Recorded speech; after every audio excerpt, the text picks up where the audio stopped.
in lane 8. Doing a good job staying upwind is Orlando Area Rowing Society. Right next to them, Winter Park High School, pointed basically straight down the course. Miami Rowing and Water Sports right now in lane 6. Edgewater in 5, Team Tampa in 4, Hillsborough High School in 3, and Lake County in 2. The Orlando boat is going to stop rowing. That's in the far right-hand side. They're going to let the wind blow it around. There we go.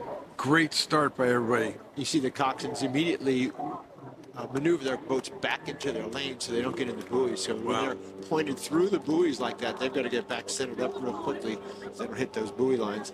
Yeah, it was fantastic work by everybody.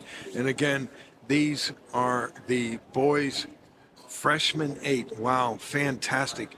Looks like our early leaders is Winter Park and Edgewater High School, our 2 oldest rowing organizations here in Florida. Winter Park and Edgewater High School with the lead, followed by Miami and Oars. Our 4 crews over closest to the beach are really just doing a great job powering away. And it continues to be Winter Park moving away about a half a length lead, and it's too close to call between Orlando Oars and Edgewater High School, and MRC right in the midst. Winter Park doing a really good job there. You saw those crews as they were trying to get their points. They were doing a very good job of maintaining their bows upwind. It almost looked like it was too much, but as soon as they started that race, those 2 crews in the outside, Winter Park and Orlando, actually went into the buoys, and the coxswains had to rudder right back, which is hard to do off the start, trying to balance that boat. So here you go, Winter Park and Orlando Rowing Society, nose to nose as they go through that buoy line there within a foot of each other. On the far side of them, Edgewater High School in current 3rd position, 2 to go on. And looks like these 2 lead boats, Winter Park and Orlando, are going to establish themselves as the leaders. Here they are in the first 1/3 of the race, coming past that 500-meter mark, going in the middle of the course. And they will be basically, you can kind of tell this is where it's going to end up being, because once you've got that lead and you can play defense for your qualifying positions, the top 2 spots, it's easier to maintain that. Some coaches will say, well, I want you to win it no matter what, because it is a lane draw when you come to the final. But in this case here, it looks like it's going to be Orlando and Winter Park.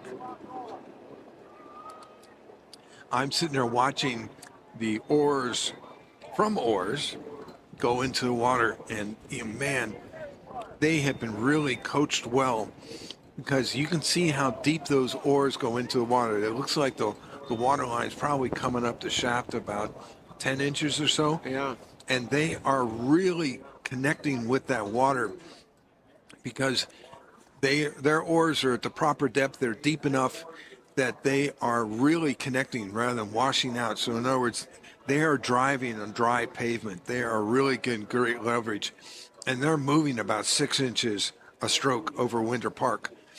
And they are rowing clean, but right at that front end, they are really connecting. Yeah. And that leverage and that connection they're getting rather than having the oar slip is really paying them tremendous dividends. That's tremendous coaching by that coach, telling them when they're coming up to the catch to really raise their hands and get that tremendous connection or purchase on the water is really making a big difference for oars. Full boat length for oars as they come to the last 500 meters over Winter Park High School. Winter Park, if you noticed here in the camera angles, they were getting a lot more splashing going on, both port and starboard side. And still, you can see them a little bit more white water coming off the blades, not only in the drive, but in the entry, but also in the recovery. So they're skipping water a little bit or clipping the wave tops.